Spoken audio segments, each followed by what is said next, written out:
thinking return on investment to thinking more of return on experiences, and from ownership to non-possession. We're renting the retail, we're on subscription, we're no longer on like going and purchasing a product the way we used to. But this is how brands started responding to what customers were saying they want the most. But if we come along and think how retail moved along the way, it's really interesting. We moved away from the mere physical store to having more concepts on the high street that are more beautiful, like flagship stores or third places and experiential stores. And then we started working more on things or happenings called pop-up stores. And I'm going to talk to you today about these pop-up stores, but I'm going to contextualize my talk to the omni-channel retail context, which is really important to highlight today. So let's see this channel retail outlook and how customers started going hand in hand with the movement that retail was undertaking. From that physical store to pop-up stores, we moved from merely liking going to retail to being loving a store and then having an infatuating retail experience. But pop-up stores also grew a lot since 2008, and they have grew because they wanted to think and present brands and customers with different kinds of experiences, and I'm going to be showing you that in a few. So these pop-up stores came along and they said, okay, we could give our customers different retail forms and formats. And then I could also merge the physical with the digital experience. And why not associate it with guerrilla marketing experiences? And why not take advantage of all of these happenings and tightly connect them to social media? I mean, this was a great thing that pop-up stores allowed us to do because it helped us shift away from the traditional way we used to manage our retails. More importantly, with pop-up stores, we started thinking that if I have different touch points, like an e-com store, a physical store, a concept store, and then a pop-up, I should no longer manage my retail in silos. I should be managing in an omni-channel way. And this will allow me to think that I could do something different in pop-up and have the result accounted for elsewhere in another touch point. Let's go back to that omni-channel perspective. And I will open the parentheses to just define pop-up stores the way I like to define them. So in one of the books, I have quoted pop-up stores as being a limited time brand manifestation that happened to reflect a format based on a brand's objective, but specifically to a season and a location. If you want to have a pop-up store's winning formula, you have to have a clear objective of why you're popping up in the initial place. You have to have a clear brand identity objective. Choose well your location. Choose well the format in which you want the pop-up to represent your brand with, and make sure that you're in the right timing for the right time and with the right message. Doing these things wrong will just maybe confuse your pop-up with another physical store, and we do not want customers to do that. These stores are very agile, flexible, and mobile. They could help us offer lots of unique stuff and help us experience and experiment at the same time. But the most important thing is that pop-up stores have become themselves vessels. They themselves communicated something new and different to our audiences. Some of these characteristics are only listed here. The list is very long, but this is the most important. Moreover, when I talk about pop-up stores' forms and format, I have come to an understanding today that the retail scene provides lots of offline pop-up stores, and the list is long, but as well as online pop-up stores. And when the two are put together, we can have a synergistic effect that is great for brands. But we have more and more of hybrid stores that are powered up by the digitalization of the physical retail setup. And most importantly, with pop-ups, we have seen that there are lots of come together or come along stores, putting together different brands and experiences to power up or send a different message, and that is a unique message. And most of you could say that pop-up stores are exclusively done by luxury brands, but no, it could be any kind of brand at any level of the industry. This physical representation is a great personification of the brand, especially for digital native brands, and it's a tool, vessel, or a medium. But pop-up stores are rendezvous. There are places where brands and customers connect, and this is a great way for us to bring that brand to life. It is a great way to say that we are authentically here and we are authentically trying to share something with you. And we want to celebrate our being with you. This is a great thing that brands could do today. But everything that I have shared with you right now is because I wanted to present that pop-up stores today are more than that. They are pimped up and they have become places where we can live that experience and we can come to action with the brand and the customer. Brands have moved from being just mere places of expression. We know now that retail can be beautiful, themed, theatrical. We can do it. We have done it for the past 10, 20 years, but now we want more. We want to move from storytelling to story living. We don't want our customer to be the spectator, we want him to be the actor. We don't want to be receivers, we want to be co-creators or creators. We don't want to be takers or readers, we want to make our experience, we want to be the protagonists. Yay! We love that. Because at the end of the day, if pop-up stores are not giving us that possibility, why do them in the right place? And how different are they from other concept stores that are as beautiful as that brands can do? So that space or environment in which the pop-up takes place has, and I really insist on the importance of investing in the atmospherics and all of the atmospheric variables, sensory marketing, sensory experiences. I mean, all of these are elements that should not be disregarded. However, we should conceive this space in a way that becomes more human-centric. And if we're digitalizing our space, then we should also allow an interaction between that physical sphere and that digital sphere. And this is what creates that viral marketing effect that we really want to.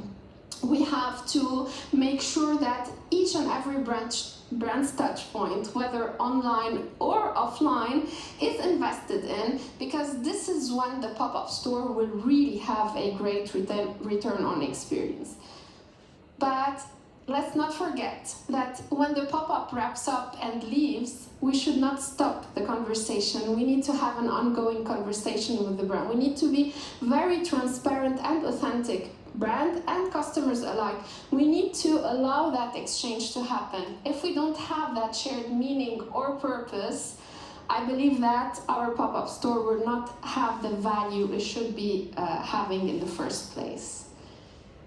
Today's protagonists, the consumers we love, I mean, why have these people come to the pop-up, and why do we consider them to be the protagonist of our pop-ups experience? We have noticed that today pop-up stores have become places that are really beautiful, but in which customers are allowed to play around. Instagrammable pop-ups, yes. Because in these spaces, we want customers to share their own moment in their own angle, in the way that they best perceive themselves fit in that environment. We want them to share about their experience. We want them to generate content. But moreover, we want them also to master the process of engaging in that pop-up. So we're giving you a product, But you have to scan a screen, get information about the product, go grab it from the locker, try it, get it back in, or purchase it. There are millions of ways to let customers interact and be part of the purchase experience. We also want to educate our customers, but education could be also a role-playing thing.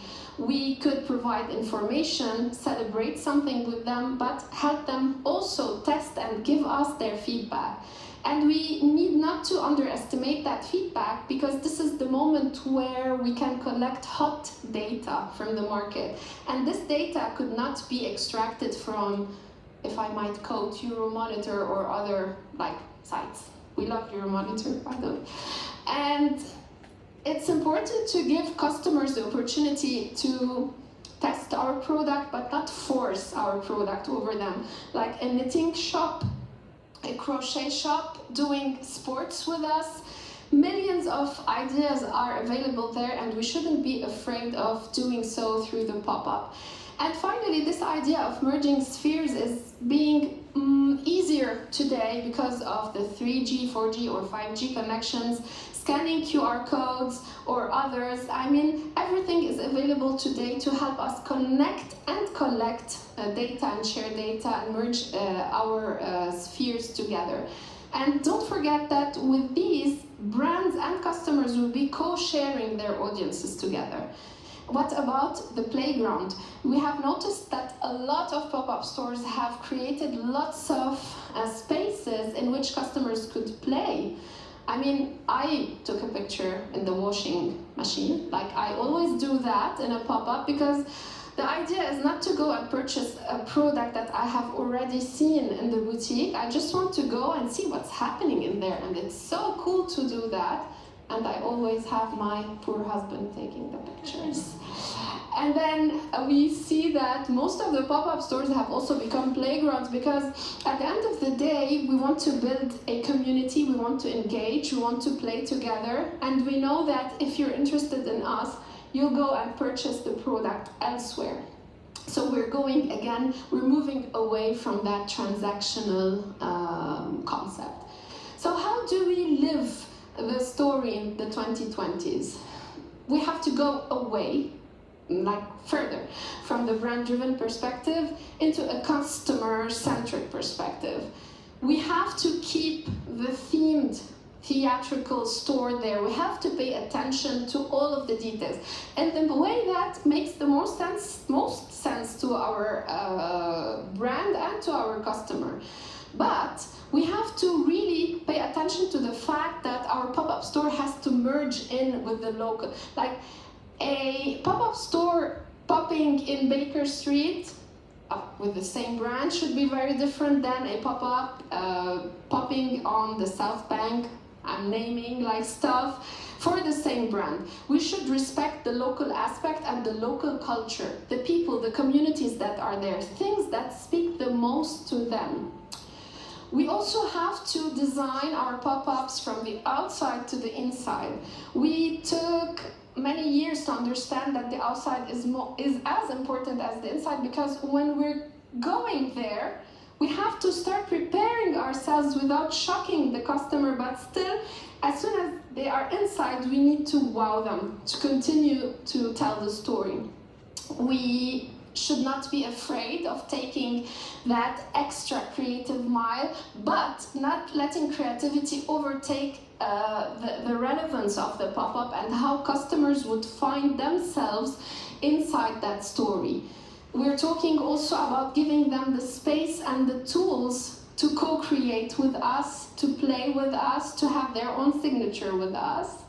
And if we're presenting products in a way or another, the product has to take part of the pop-up store. It has to be part of the entire decor, and the customer has to go and get that product. But if I'm talking about pop-ups, I'm going to this slide first, it's important to create ranges that are very much related to the pop-up. And why not go into the logic of limited editions? Because this is the time when we incite our customers to collect pieces of the brand and live the story throughout. And why not experiment into aspects that stretch enlarge the reach of our brand elsewhere. I mean, most of us are afraid even to go into an Hermès boutique, but less afraid to go grab an Hermès coffee, okay? Or maybe read that Hermès magazine, why not? And finally, go big or go home. We know that design is a beautiful thing, and people love beautiful things. As much as this beauty is relevant right here, right now, as much as the customer will be able to consume it better and keep that in mind. So this ephemerality is creating a momentum. We've even today seen the extent to which ephemeral stores or pop-up stores are revalorizing or giving more value to the retail environment. And even we come to an understanding that today, if I do even a pop-up installation and then get it out of that street, at a certain moment it will create a certain need of going back to the high street or to that location and maybe check out what's happening. After the COVID, many brands used these pop-up installations to incite people to go back to the high street. Like, guys, we're doing new stuff, come check them out and check the boutiques around them. I've also visited like several spaces in Paris, like just to take a picture with Madame Kusama, or maybe to say hi to the miniature of the Eiffel Tower because she was born on April 1st. I mean, I drew myself to go out of the house and live that experience, because this is the moment where I can share something with others and just tell everyone else that I have done it. These places have become rendezvous. I just need to highlight that idea because it is the most important thing. We're going on a date with our brand, so we're looking at our best, and we want our brands to also look at us as being like the most beautiful thing that they're meeting today, and I think this is beautiful. So here are 6 things that brands could keep in mind to take advantage of their pop-up stores. Now understand that a pop-up pumps life into the brand. It gives a sense of renew. It helps us get in touch with the customer, like literally. Gather fresh data and real data, honest data. It helps us explore, test, experiment. It helps us knit a relationship on the long term. The more we pop, the more we install that relationship into the brand culture. And finally, maybe after a few years, this would have contributed to constructing the brand's heritage.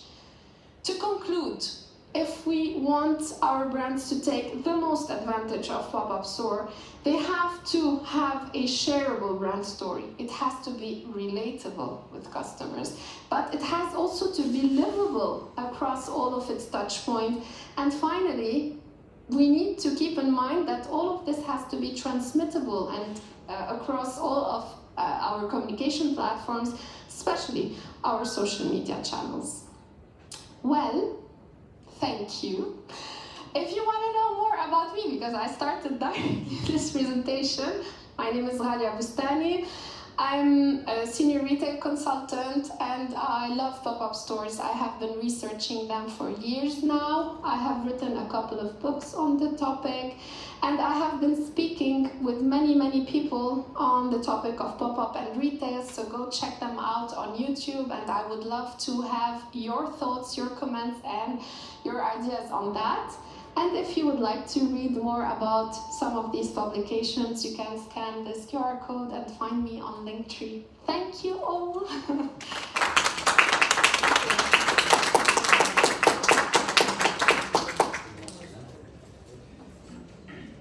If you paid attention and took notes and you have any questions, you are welcome. Otherwise, don't hesitate to connect on LinkedIn and continue the conversation. Thank you so much. Thank you. Thank you so much. Great to meet you. And, thank you so much. Such a good information. Thank you so much. Well done. See you soon. Amazing. Thank you. Thank you. Thank you. Thank you. Bye. Thank you.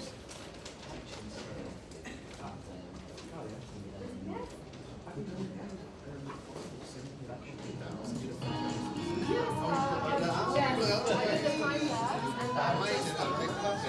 the recording.